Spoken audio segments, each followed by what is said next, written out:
Good morning, guys. So last night was the deadline for reforming your team, so I won't take it anymore. What else? Next Monday, we will have your graded midterm and project phase 1 returned to you. And so we will also be reviewing the midterm question, and if we made any mistake, you can find it and we will adjust your grade.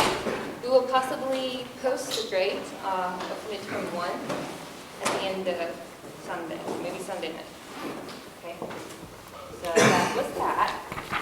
Today we are going to continue the lecture from Wednesday, where we talked about functional dependencies, remember? So, wow. I don't know why. Look at your slide. Not here. I didn't move it. I just flew around. Okay. All right. Last time we talked about functional dependency, where we say when you have an ER model design, in a table you might be able to find some attribute that can determine other attributes, or in other words, some attributes are dependent on some other attribute, right? An example would be when we have zip code. The zip code can determine the state of an address. Another example will be the example we worked out last time, where we talked about an employee's rating can determine his hourly wages, right? So that's what the functional dependency we talked about. And when we talk about functional dependency, we were thinking how we can infer more functional dependency based on some basic ones that we identified. Then that was where we talked about Armstrong's axioms, if you remember. Right? And here is supposed to be the Armstrong axioms, but they look really messed up. So we have 3 basic axioms in Armstrong axioms. The first one is reflexivity, the second one is augmentation, and the third one is transitivity. So maybe take a look at your slide then. For reflexivity, we say if y is a subset of x, then x determines y. Okay? And last time we talked about some examples, so I won't go through it today. And then we have augmentation, which has a feeling, or you can say it's a taste of multiplication. So we say when x determines y, then xz determines yz for any z. This is kind of like you take a multiplication on both sides of the equation, or equal sign. The third one is transitivity, where we say if x determines y and y determines z, then x determines z. Right? So these are the 3 basic Armstrong axioms. And when we talk about Armstrong axioms, remember we say it's sound and complete.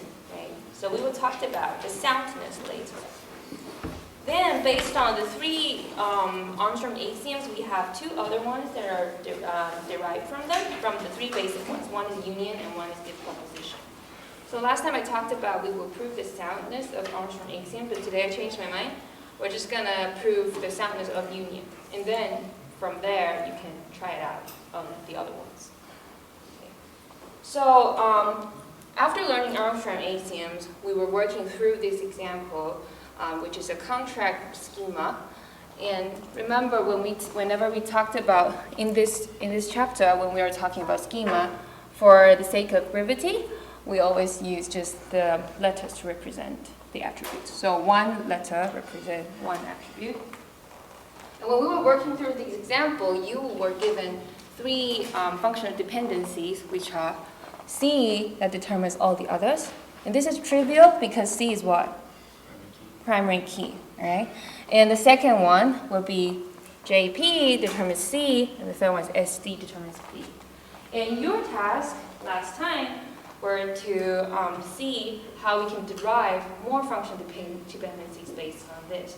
And every derivation are based on one of the axioms we learned. So this is what we work through. So given JP determines C and C determines all the others, through transitivity, we can have JP determines all the others, right? If you combine them together, then we can use transitivity. And because of this, if some attribute set can determine all the others, we say it's a key, right? It's a candidate key, the idea of candidate key. Then we have SD determines P And through augmentation, we can have J on both sides. So that's why we got SDJ determines JP. And after getting these two, now we see they both have JP, but on different sides. So it might be tempting for you to use transitivity. So then we have SDJ determines JP, and JP determines all the others. So with two of them together, we can have SDJ determines all the others. And before we end the last lecture, I was asking you guys, can we cancel this out? Because both sides have J. You might want to cancel them out, right? And some people were shaking their head. So the answer is no. But can anyone tell me why?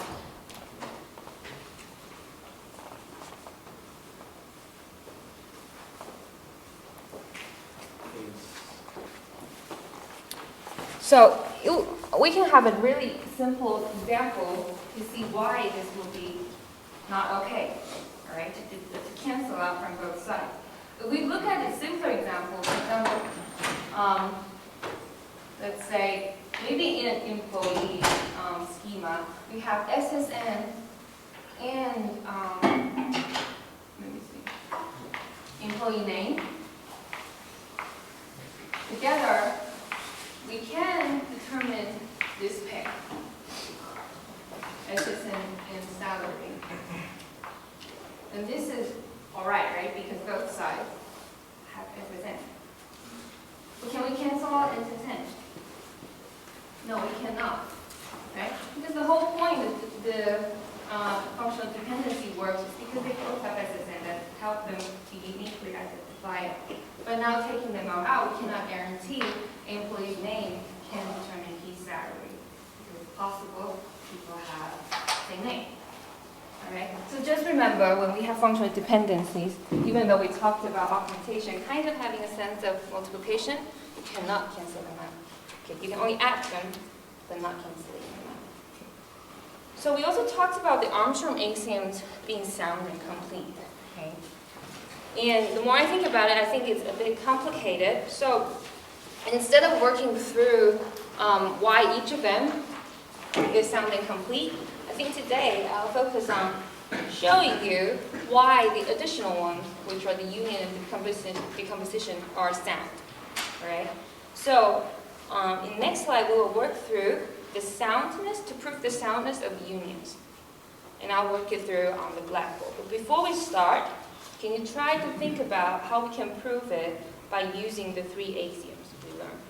So if you take a look at the union, it's basically saying if x determines y and x determines z, then x determines yz. So how do you go from the if those two given functional dependencies to the then by using the three basic axioms? Try it out.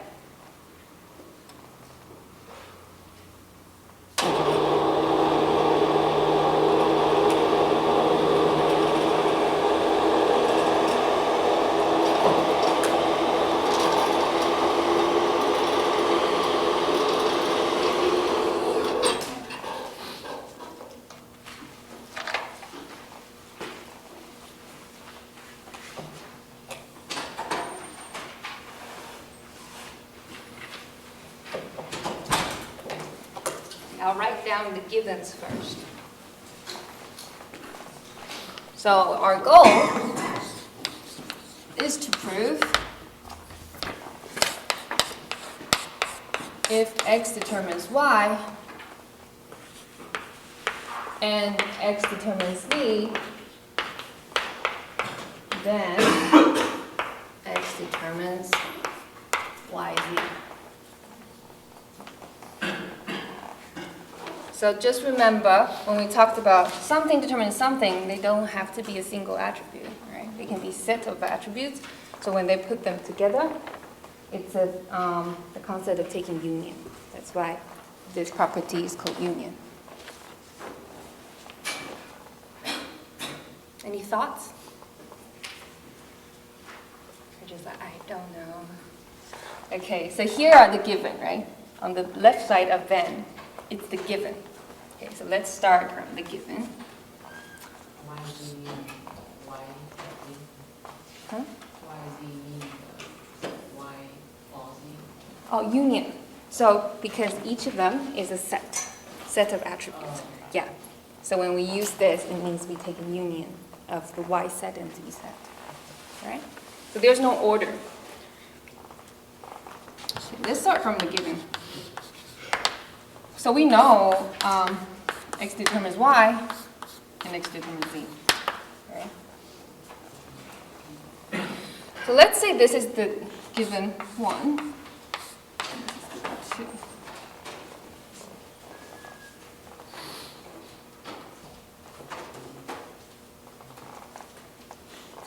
So we can actually rewrite the first given with augmentation.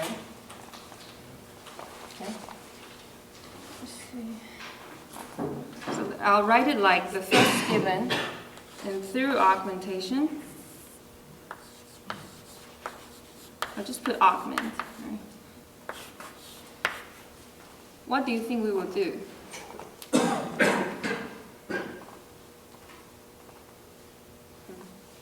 What do you think we should put on both sides if we are doing augmentation? We only have one thing left to put, right? So let's put Z. Alright. It's Z determines YZ. And because we know this is one of the axioms in Armstrong axiom, so we can use it. And this is for sure true. Then let's try out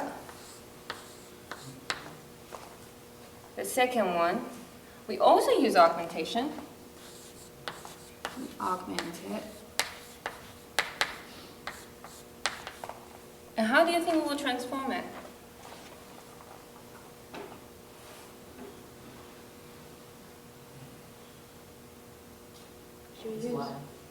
Should we use Y, or if we want to make it somehow linked back to here? X, someone said X. So what will happen if we do augmentation on both sides with X?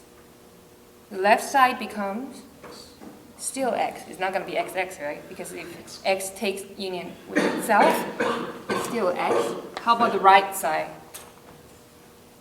Now it becomes XZ. So have you observed anything? Now we got these two. Making conclusion now. Oh, maybe not yet. We can use one more axioms to help we wrap this up. Now we have XZ determines YZ. We also have X determines XZ. Or if you look at it in another order, we have X determine XZ, then XZ determines YZ. So this tells you we should use transitivity. All right. If you want to name it 3 and 4, we can do that. All right. Okay, 3 and 4. So 3 and 4 together through transitivity.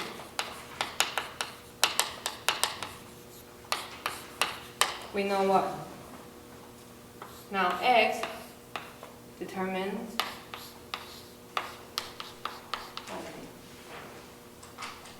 correct? We have X determines XZ, and then XZ determines YZ. Okay? So based on transitivity, we in the end have X determines YZ, and this proves the union property. Right.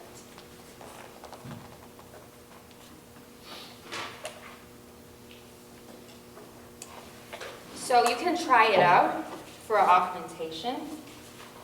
I won't work through it in class.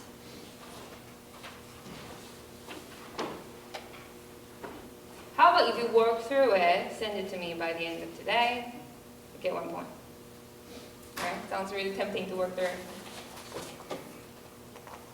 Anyone still need that far? Or I'll put the screen down. 2 seconds more.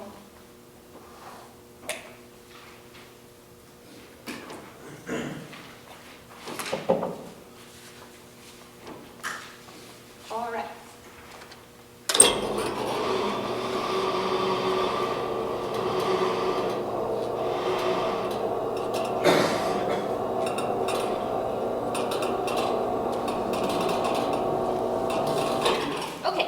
So last time, remember, the reason we were having Armstrong axioms are because we want to infer more functional dependencies based on the given ones, correct? And we said if we infer all of the possible functional dependencies based on the given ones, what is the final set called? We call it a closure, right? So if you look at here, the F is the given functional dependencies, and we say F plus is all of the functional dependency derived based on F, and F plus we call it a closure, okay? So as you can imagine, the more attributes we have in a schema, then the more functional dependency we can actually derive from the given ones. So we say computing the closure of F can be expensive. Size of closure is actually exponential in the number of attributes.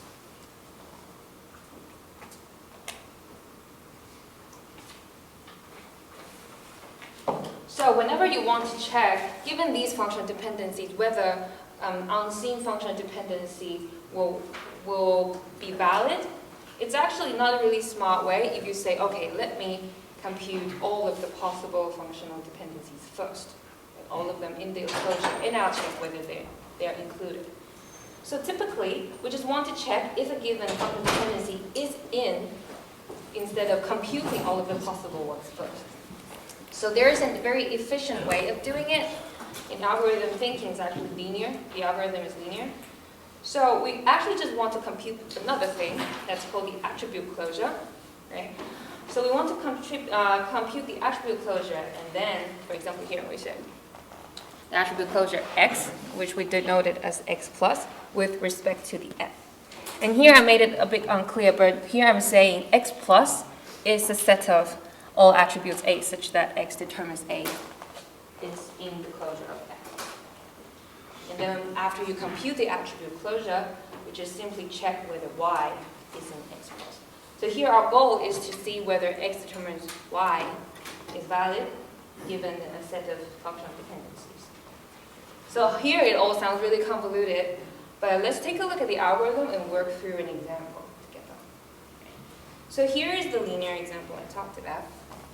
So we started out by assigning the closure just to be X, right? Here the closure is not functional, is not the closure for functional dependencies anymore. Instead, it's the attribute closure we want to eventually compute, right? So in the beginning, you have the closure assigned just to X.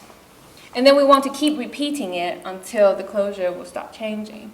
So the way you do it is if there is a functional dependency called U determines V in the original functional dependency such that the U from the right side is a subset of the closure, then we have the closure updated into the closure taking union of V.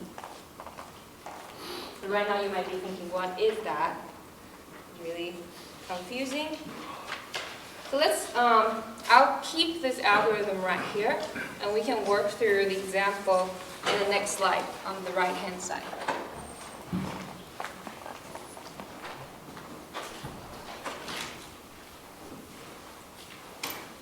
So you can take a look at page 9 of your slide. We have these functional dependencies in the set F. All right. We have A determines B, B determines C, CD determines E. Okay, 3 of these functional dependencies. And we want to answer whether these functional dependencies will imply A determines E. In other words, we are trying to see whether A determines E is in the closure F plus, right? Whether it's in the closure of the functional dependency. And as we talked about before, this is equivalent to checking whether E in the attribute is in the attribute closure. Okay. So how are we going to do this? So our goal is to check A determines E. Okay. So if you take a look at there, how should we start with the closure? Set 0. Who is the closure?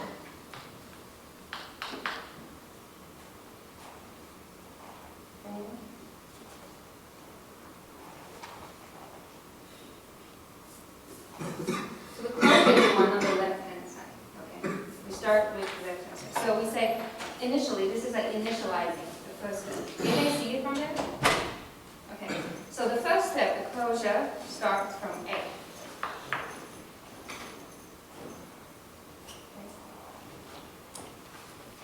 So we can map it back to the algorithm when we want to repeat the step until it stops changing. So let's take a look.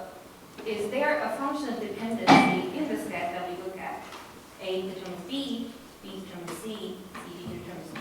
Whether there is such function of dependency in the set such that on the left-hand side, it will be a subset of the closure. Are there any of those? Now you take a look at the three function dependencies. Any of them on the left-hand side of the arrow can be a subset of this. Yeah, the first one, right? The first function dependency has A is a subset of the current closure. So what should we do? We update the closure to take a union with the thing on the right-hand side. Okay? So what will that be? B. Okay? So the first step, we have, we update the closure. So now closure is the current one taking union with B, which is called B.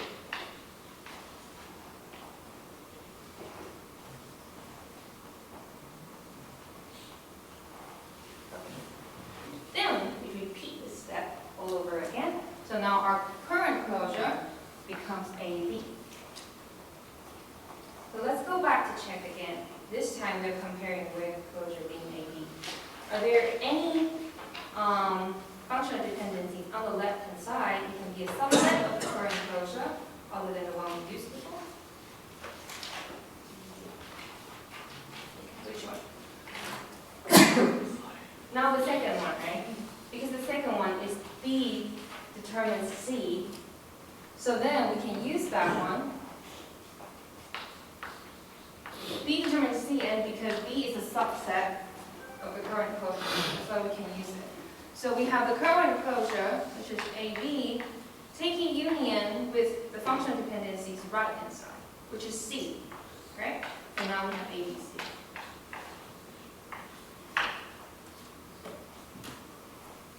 Okay, so now we update the current closure even more.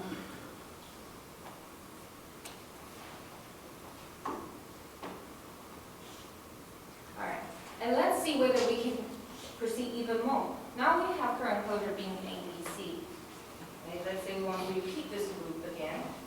And we go back to check our functional dependencies. Are there any of them on the left-hand side can be a subset right here that we haven't used?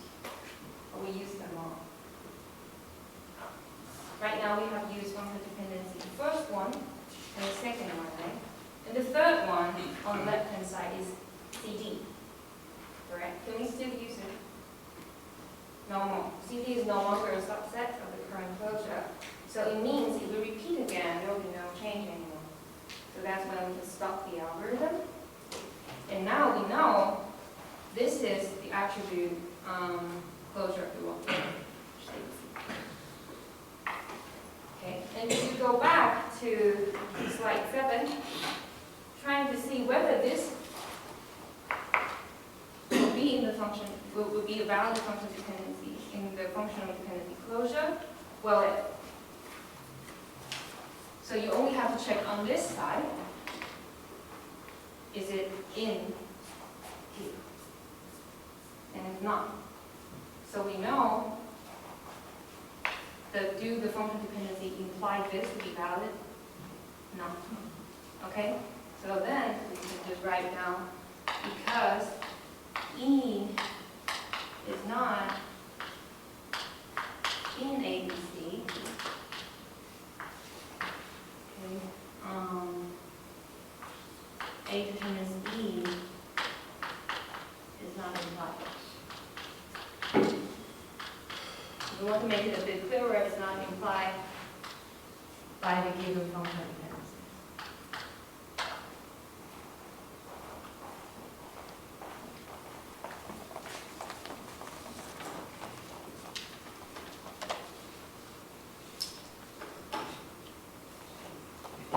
Okay, so this is working through this linear algorithm to check whether giving you a new functional dependencies will be valid given those given ones. So if I give you some functional dependencies in a set, and I tell you, how about this? Do these functional dependencies imply the new one? Then you should be able to work through this simple algorithm and check it. Okay. So now we've talked enough about closure. Let's take a look how we will actually apply the idea we have learned so far into our design. Or more specifically, how would you do it on your project? Because your project now might exist some of the functional dependencies. So in order to see to what extent should you, let's say, normalize or optimize your design, we're going to introduce a concept that's called normal forms. Okay. So let's take a look at normal forms. Normal forms actually help you to find the problems that might arise from the current schema. Right? So right now you have the schemas that you've designed in your project, phase 1. So, if a relation is in a certain normal form, we have these 4 normal forms that we will talk about later. We'll talk about the first 3 today, and then the boys card next time. So if we say a relation is in a certain normal form, following the definitions and so on, then certain kinds of problems cannot arise. Right? So for each of the normal form, they have certain kind of properties that will prevent some problems from happening.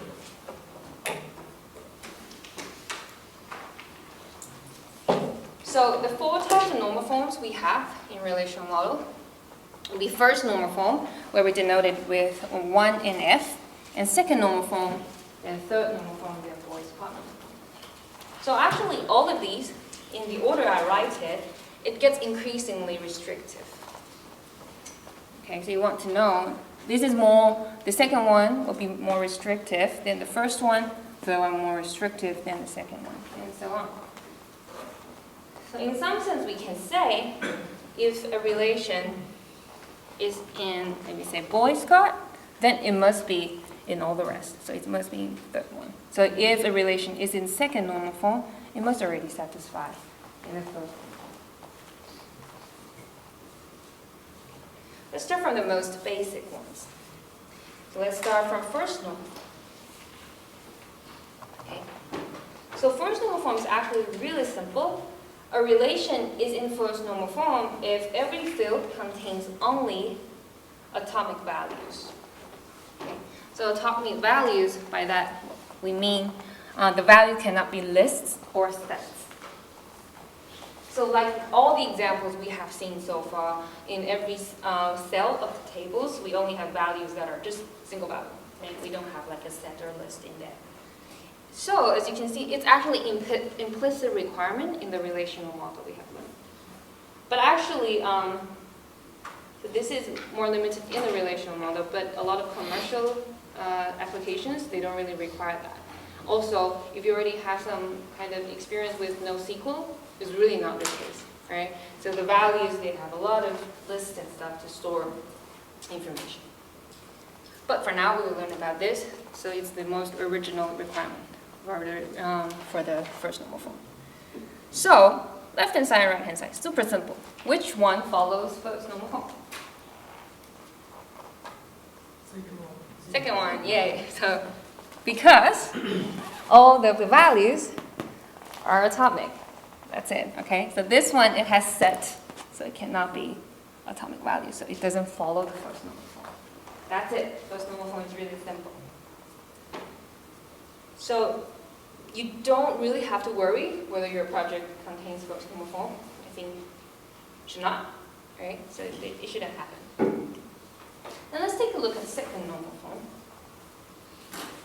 Okay, so for second normal form, there are 2 terms that we want to talk about. So if today we say x determines y, and if removing any attribute from x makes x determines y not hold anymore, we call it the full functional dependency.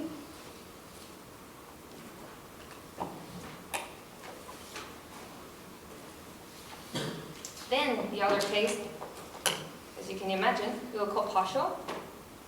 So the partial functional dependency will mean if removing an attribute from x in X determines Y still hold.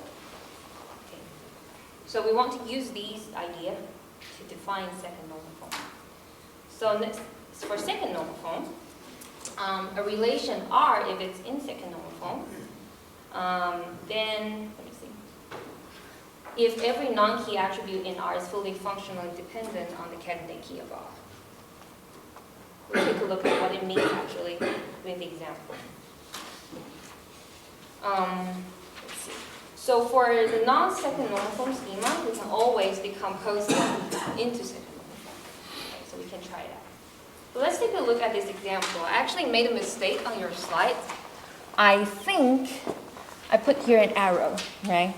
Okay, so either scribble it out or something, just don't put an arrow there. So this will totally change the meaning. It means for SSN and P number together, okay, them together determines the rest instead of SSN determines the rest. So here we have these functional dependencies given on this example. We have, sorry, as I said earlier, SSN and P number together, right, determines the rest. That's the first functional dependency. And the second functional dependency will be SSN itself determines the employee's name. Okay? Third functional dependencies will be the P number itself determines the P location. And P here we're talking about project. So, can you identify which of the following attributes are not fully functionally dependent on primary key?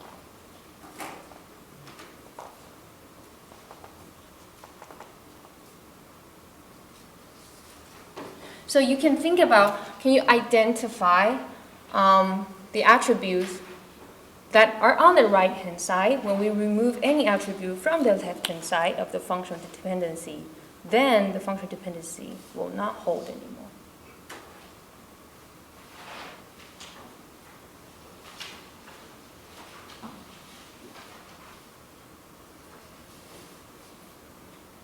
So the only one that satisfies that will be the hours, right?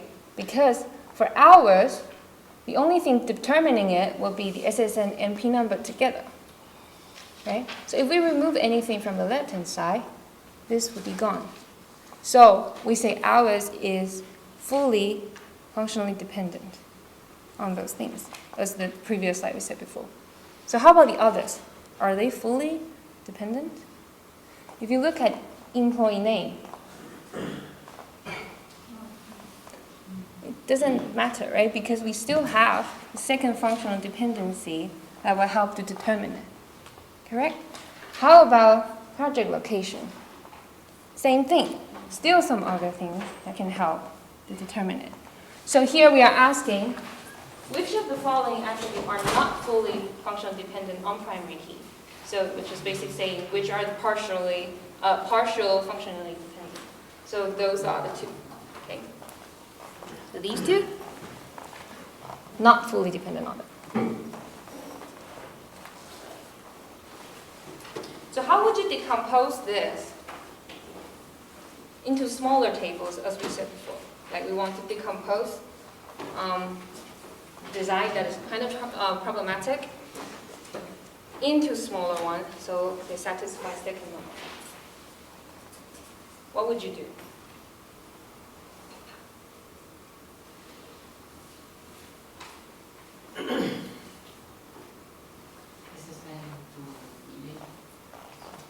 As the first table.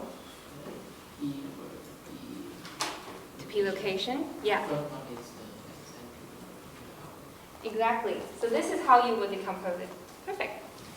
Okay. We have 3 smaller tables decomposed from the big one. All right. We want to get rid of the functional dependency problem. So for the first one, as quote said, then that will be the SSN determining the name. Second one will be the P number determining the location. And then we have that taking care of the rest. Why don't we combine the other 2 tables? The last ones. Why don't we combine the last tables, the SSN, P number, and OP location? Why don't we make them one? Oh, you mean put them together? Yeah. This is why we identify them. We identify them out, and if you put them together, then let me think.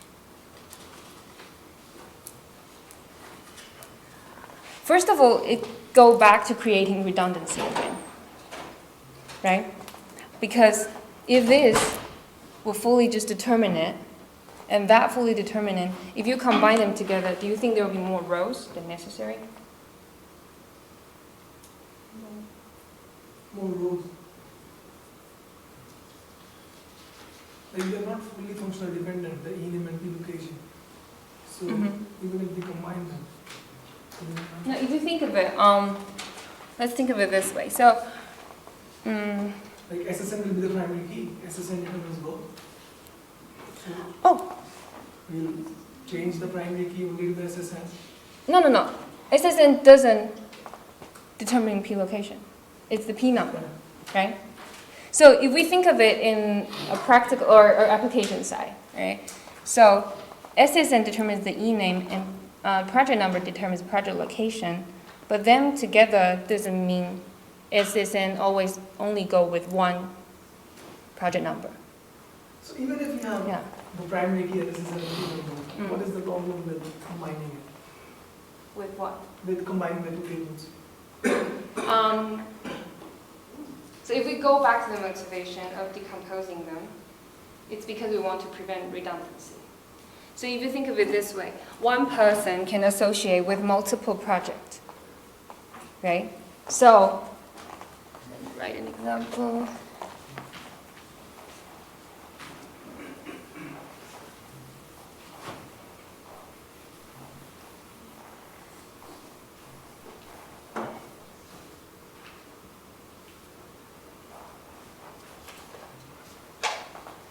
Okay, let's say we have SSN and classmate.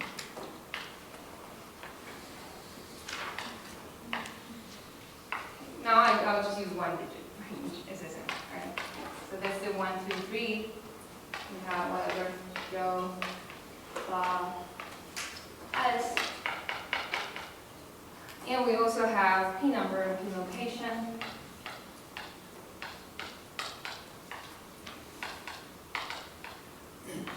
P number, okay, let's say ABC. So today, if you combine them together, I'll ignore the P location. If you combine them together, then let's say if the first person, Joe, he actually associates with all of the project, got it? So the rows actually increase unnecessarily. If you store them separately, and with the help of that one, let me say that. Good question. So yeah, that was for that. But this we can do everywhere. I mean, most of the times it happens. Like one row means same attribute value, and the others keep changing. So we have to decompose most of the times. You say we have to We decompose. have to decompose a lot of times. I mean, the department's ID that we created that time. So it will also have departments that will be DID repeating a lot of times, and all the other attributes are same. Oh, So last time we also talked about another reason is because we want to avoid when we updating it, you didn't update the associated values, right? For example, project numbers always associate with maybe a location, let's say, we're not sure. But if we put them all together and when you enter a new row, it's possible you get the association wrong. But if you only know the number, you just have to refer to the external table for that answer. okay. So the main motto of this decomposition is getting less number of rows and having all the information that we have from the. Yeah, to keep the association separate. Okay, thank you. No problem. Yeah, that was for that. Okay, so that was for decomposing a second normal form. And let's take a look at the next one. Can you tell me whether this is in second normal form?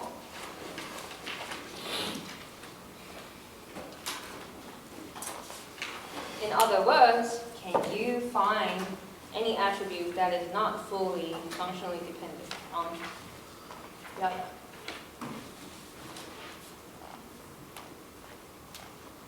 Anyone? Is this in second normal form? Yes or no? Yes. Some people whispering. Yes, this is. Why? Anyone can explain? John, can you? You were like, yeah. No. All right. If you take a look at this one, okay, let's just stop. It is in the second normal form. If we take a look at this one, all right. Let me see. Well, D number can derive. No. Also, it has to be. What did I say? The left-hand side should be a key. All right. So, in other sense, if it's not in second normal form, we can decompose it. Then it can be in another table. What am I trying to say? Let me see.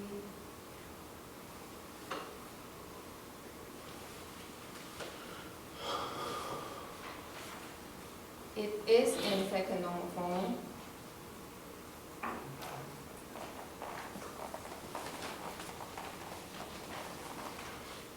Let's take a look at the definition. Alright, got it. So a relation R is in second normal form if every non-key attribute in R is fully functionally dependent on the candidate key of R. But if we go back, is the number a candidate key? So this is not into an. It is. Because if like D name and D manager can be derived from D number and D number is not the candidate key.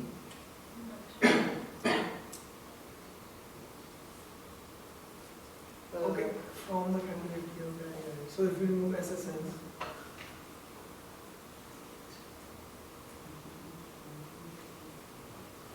Depending on candidate key. okay.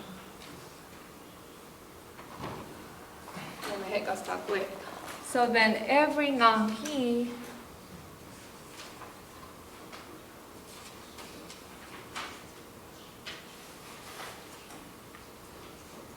Yeah, D number is not the candidate key, so yeah. yes, but if D number was the candidate key, then it should be.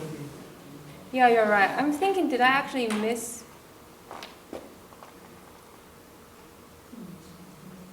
Did I actually miss it to make this here? Underline it. Yeah, kind of forgot. Sorry. Yeah.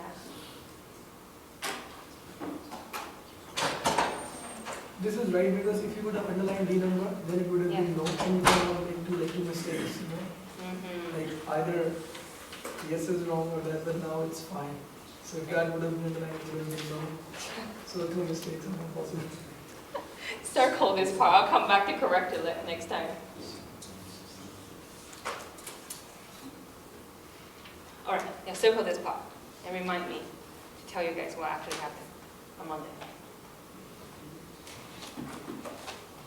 Okay.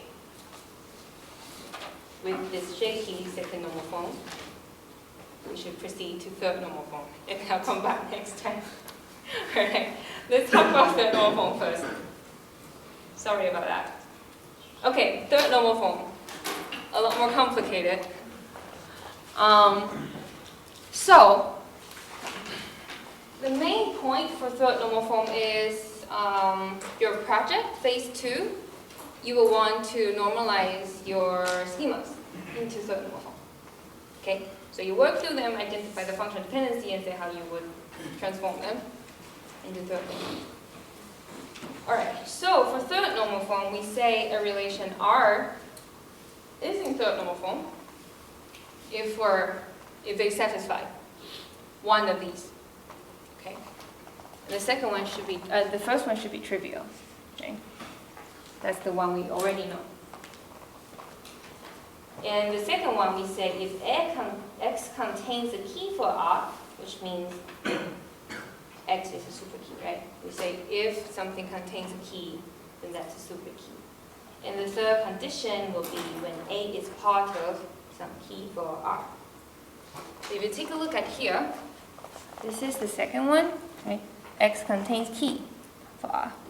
And if you take a look at that one, then we see the third one. A is part of some key for R.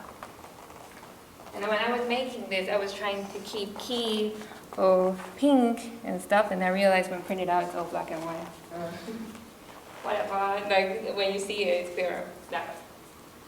So if one of this is satisfied, right, then it's in the form.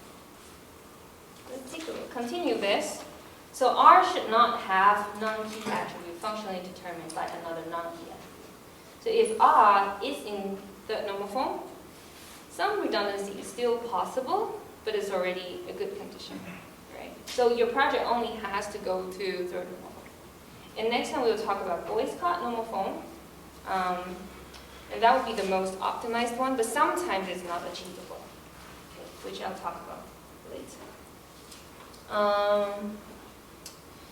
All right, we have a few slides left, but the same problem happened again for the next slide. It looks really messed up. Oh, it doesn't. Okay, good. It looks messed up on my laptop. All right, if third normal form, let's talk about some situations when the third normal form is violated. So if third normal form is violated, in particular the second condition, right, then one of the following will hold. The first one we call the partial dependency. So that's X is a subset of some key. Okay.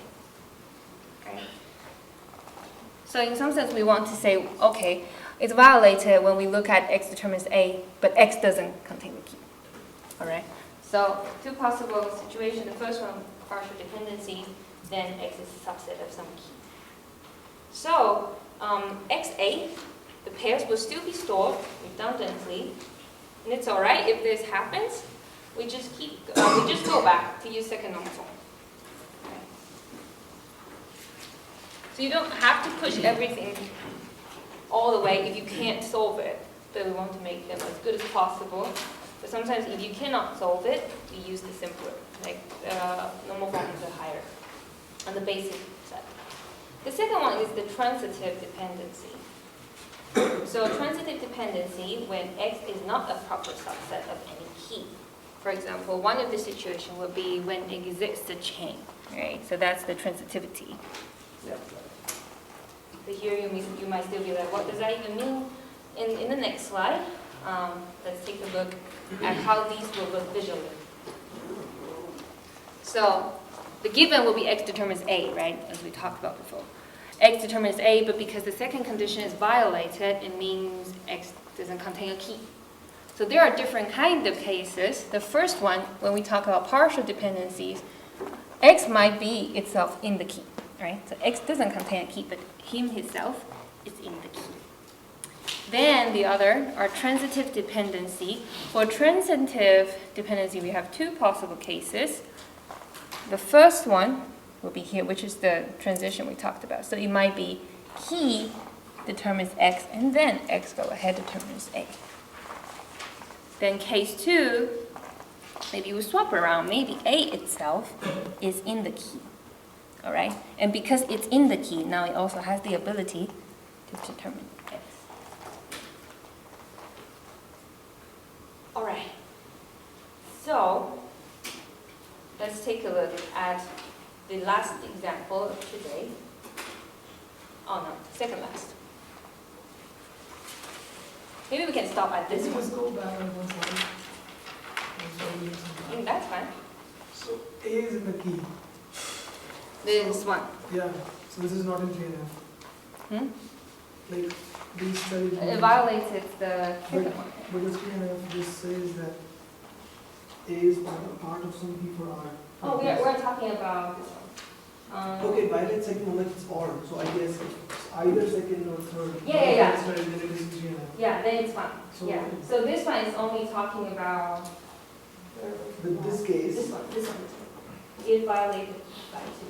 Oh, okay. Yeah. It's not the I one. Mhm. It's not the Yeah, so we're talking about only violated. Yeah, right? So even it's in the key, but X doesn't contain the key. Last one is like in 3NF. Yeah. other ones won't be, because neither the A is weekend, neither the X is the super key. The other two will not be changed in the one case. Exactly. Yeah. Let's talk about the next two slides next time. All right? And I'll fix the whatever problem might happen for the second normal form. Okay? So we'll talk about this one and the next decomposition on Monday. And on Monday I'll also return midterm 1 and your project phase 1. All right?